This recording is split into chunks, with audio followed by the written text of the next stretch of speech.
नमस्कार, अनादि टीवी देख रहे हैं आप और मैं हूं आपके साथ जया शर्मा। मध्य प्रदेश में 28 विधानसभा सीटों पर उपचुनाव होना है, जिसमें देवास की हाट पिपलिया विधानसभा सीट भी शामिल है। इस सीट पर कांग्रेस ने अपने उम्मीदवार के नामों का ऐलान कर दिया। यहां से पूर्व विधायक राजेंद्र सिंह बघेल के बेटे राजवीर सिंह बघेल को कांग्रेस ने अपना प्रत्याशी बनाया है। राजवीर सिंह बघेल ने स्थानीय और क्षेत्र की जनता की मांगों को तवज्जो देते हुए चुनाव लड़ने का ऐलान किया। उन्होंने कमलनाथ के 15 महीने के कार्यकाल को विकास की गाथा बताया है। राजवीर सिंह बघेल से खास बात की अनादि टीवी के विशेष संवाददाता आशीष मंगल सोनी ने। मध्य प्रदेश में सत्ता का फाइनल होना है। जी हां, दरअसल सत्ता का फाइनल इसलिए क्योंकि 28 विधानसभा की सीटों पर जो उपचुनाव होंगे वही मध्य प्रदेश के सियासी भविष्य को तय करेंगे। मालवा की एक खास सीट हाट पिपलिया, जहां पर कांग्रेस ने अपने प्रत्याशी घोषित कर दिया है। राजवीर सिंह बघेल यहां से प्रत्याशी होंगे और हमारे साथ इस वक्त मौजूद है राजवीर सिंह बघेल जी। राजवीर जी, बहुत बहुत स्वागत है आपका अनादि टीवी में। नमस्कार सर, उपचुनाव की नौबत बनी जी, क्या अहम मुद्दे रहेंगे जिनको लेकर आप जनता के बीच में जाएंगे? जनता के लिए, जनता के पास जो मुद्दे भारतीय जनता पार्टी शासनकाल में जो अधूरे काम रहे हैं, काम अधूरे क्या रहे हैं, काम हुए ही नहीं है। पूरा हमारा विधानसभा क्षेत्र किसान बाहुल्य विधानसभा क्षेत्र है और इस क्षेत्र में सबसे बड़ी परेशानी एक तो लाइट की, दूसरी सड़कों की और तीसरी पानी की। तीनों समस्याएं हैं जिनका निदान पिछले 15 सालों में उसके लिए कोई प्रयास नहीं किए गए और जनता वहीं के वहीं परेशान हो रही है। फसल को लेके भी किसान परेशान है और बीमे को लेकर किसान परेशान है। उसमें कोई ठोस कदम सरकार की ओर से नहीं उठाए। उन्हीं मुद्दों को लेकर हम जनता के बीच में जाएंगे। मनोज चौधरी ने कांग्रेस का दामन छोड़कर बीजेपी का दामन थाम लिया।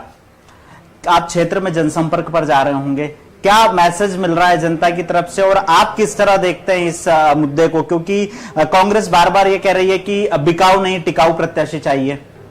निश्चित तौर पे सही नारा कांग्रेस ने दिया है। 35 साल पुराना हमारा इस विधानसभा क्षेत्र से सीधा संबंध रहा है। मेरे पिता यहाँ से 3 बार विधायक रहे और सन 84 से कंटिन्यू यहाँ से चुनाव लड़ते आए और 7 चुनाव में सब हम लोगों ने चुनाव संचालन किया। प्रत्येक गांव में हमारा सीधा जीवित संपर्क है और इसी बार चौधरी जी को टिकट दिया था। जिस आधार पे भी उनको पार्टी ने उचित समझा उस आधार पे उनको टिकट दिया और 1.5 साल के अंदर ही उन्होंने सरकार के साथ, उसके बाद कार्यकर्ताओं के साथ, आम मतदाताओं के साथ सीधा धोखा किया और भारतीय जनता पार्टी में शामिल हो गए और सरकार को गिराया उन्होंने। तो एक आम जनता में, किसानों में एक तगड़ा रोष उनके प्रति इसीलिए है कि 15 साल बाद कांग्रेस को मौका लगा था और 15 साल बाद किसानों के हित की बात कांग्रेस सरकार में चालू हुई थी। 1.5 साल में उन चीजों का सबका अंत हो गया। लेकिन मनोज चौधरी का यह कहना है कि 15 महीने में विकास नहीं हुआ और इसीलिए उन्होंने कांग्रेस का साथ छोड़ा। इसका उदाहरण जो यहां से देवास की तरफ सड़क जाती है उसको बार बार बताया जाता है। जिस सड़क की आप बात कर रहे हैं उस सड़क की आप सत्यता जाने। ये बहुत बड़ी समस्या इस विधानसभा क्षेत्र की ये 2 सड़कें थी और दोनों सड़कें माननीय सज्जन सिंह जी वर्मा उस समय लोक निर्माण मंत्री थे, उन्होंने देवास जिले से ही वो प्रतिनिधित्व करते हैं। सोनकच्छ विधानसभा क्षेत्र से विधायक हैं। मनोज चौधरी जी और सज्जन वर्मा दोनों विधायक थे, वर्मा जी मंत्री थे। तो मंत्री जी ने तुरंत इस रोड को मंजूर करा और इस रोड के टेंडर हो गए, इस रोड के वर्क ऑर्डर जारी हो गए। कमलनाथ जी के सरकार में ये रोड मंजूर हुई है। उसके बाद कमलनाथ जी का इस्तीफा हुआ और सरकार गिरी है। रोड का काम आपके सामने, आपको उस रोड से चल के आए हैं, वो काम दोनों रोड के स्टार्ट हो गए। 1.5 साल में इतनी बड़ी राशि शायद जितनी हाट पिपलिया विधानसभा क्षेत्र को मिली दूसरे विधानसभा क्षेत्र को जारी नहीं की गई होगी PWD से, जो हाट पिपलिया को मिली। उसके बाद भी अगर वो ये शिकायत करते हैं कि मेरा काम नहीं हुआ, कमलनाथ जी ने ये काम नहीं किया इसलिए मैं भारतीय जनता पार्टी ज्वाइन कर रहा हूं, तो सरासर झूठी बात, गलत बात। इसके अलावा यहाँ पर खास तौर पर ऐसे किसान कर्ज माफी को लेकर जो कमलनाथ सरकार ने 2 लाख तक का कर्ज माफी की बात की थी, वो कर्ज माफी किसानों का, ज्यादातर किसानों का यह कहना है मध्य प्रदेश में कि किसानों का 2 लाख रुपए तक का कर्ज माफ नहीं हुआ है। हाट पिपलिया विधानसभा की क्या स्थिति है? हाट पिपलिया विधानसभा क्षेत्र में भी 1 लाख रुपए तक का कर्जा माफ हुआ है। उसकी पूरी सूची हमारे पास है, हमारे पास आ गई, जिला कांग्रेस अध्यक्ष जी के पास पहुंच गई है और 1 लाख रुपए तक का कर्जा यहाँ पूरे विधानसभा क्षेत्र में सब लोगों का माफ हुआ। हम कुछ दौरे पे जा रहे हैं, बहुत लोग मिल रहे हैं। भारतीय जनता पार्टी के भी उसमें कार्यकर्ता हैं, अच्छे पदों पे लोग हैं, उन लोगों के भी कर्जा माफ हुआ है। चूंकि सरकार का खजाना खाली था, तीसरा चरण का काम बाकी था, उसी बीच सरकार गिर गई, नहीं तो निश्चित तौर पे 2 लाख रुपए तक का कर्जा माफ होता। और कांग्रेस की सरकार बनी तो 2 लाख रुपए तक का वो कर्जा सरकार माफ करेगी। कन्यादान योजना को लेकर क्या स्थिति? कन्यादान योजना में भी हमारे यहाँ लोगों को फायदा मिला, 51,000 रुपए मिले हैं।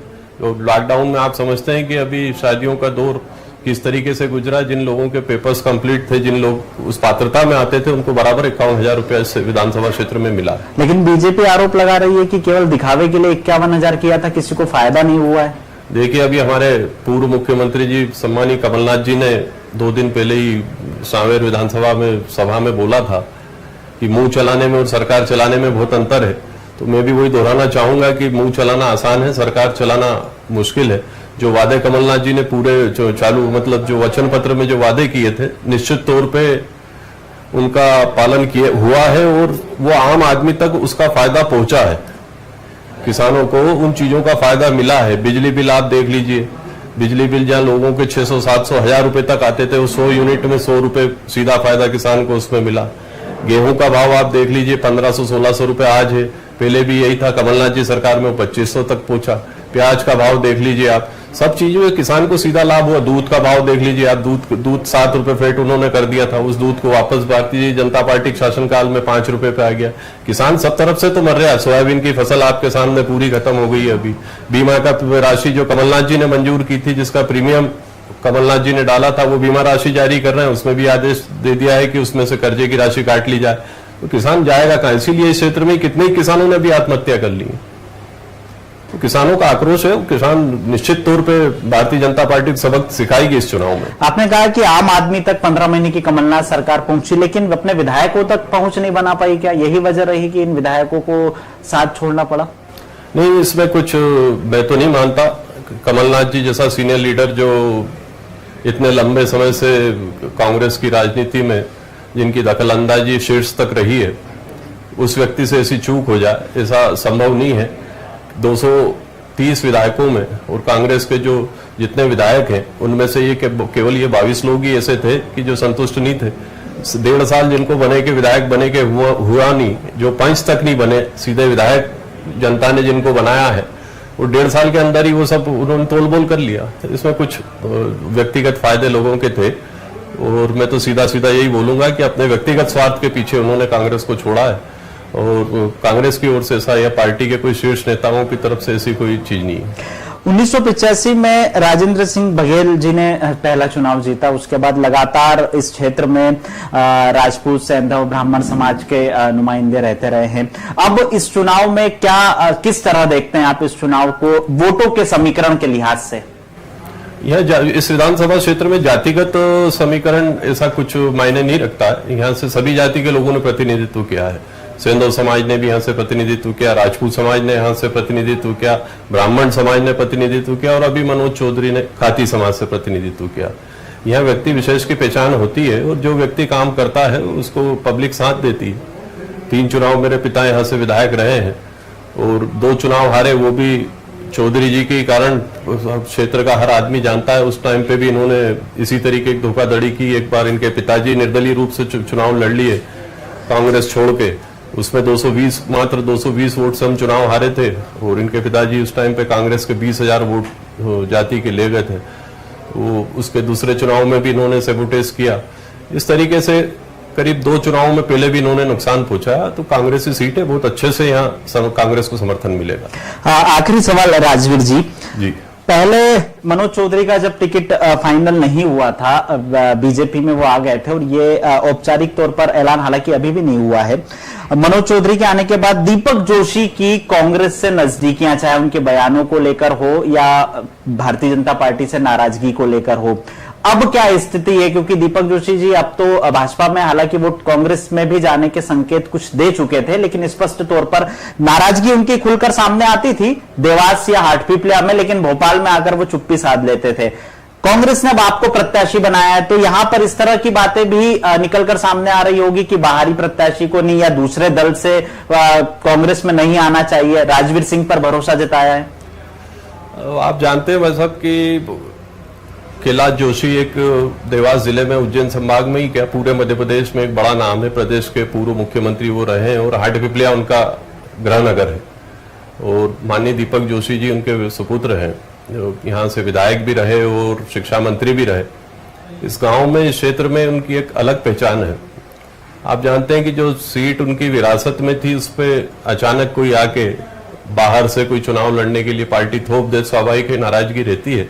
पर मैं जहां तक मैं जानता हूं एक बड़ा सुलझा हुआ परिवार है वो, और वो इस तरह का निर्णय कुछ लेंगे नहीं। और यहाँ तो ऐसी कोई बात नहीं है, सभी कांग्रेस के हमारे साथी लोग अपने अपने स्तर पे काम कर रहे हैं और बहुत अच्छी टीम यहाँ की है। निश्चित तौर पे कांग्रेस विजय होगी। आखिरी सवाल, राजवीर जी जीत के लिए प्रति कितने आश्वस्त हैं? 100%। बहुत बहुत धन्यवाद। ये थे राजवीर सिंह बघेल, हाटपिपलिया विधानसभा सीट से कांग्रेस के प्रत्याशी हैं, जिनका साफ तौर पर कहना है कि इस सीट से कांग्रेस जीतेगी। वे 100% आश्वस्त हैं कि कांग्रेस इस विधानसभा सीट पर जीत हासिल करेगी। 15 महीने की कांग्रेस सरकार में कमलनाथ जी ने जितने विकास के काम किए हैं वे आम जन तक पहुंचे हैं। हालांकि ये बात अलग है कि उनके विधायकों तक उनके काम नहीं हुए हैं, तो वो उसे व्यक्तिगत स्वार्थ या व्यक्तिगत आरोप हो सकते हैं। इन सब के बीच में देखना होगा कि हाटपिपलिया विधानसभा क्षेत्र की जनता जनादेश आखिर किसे देती है। कैमरा पर्सन मनीष के साथ आशीष मंगल सोनी, अनादि टीवी, हाटपिपलिया।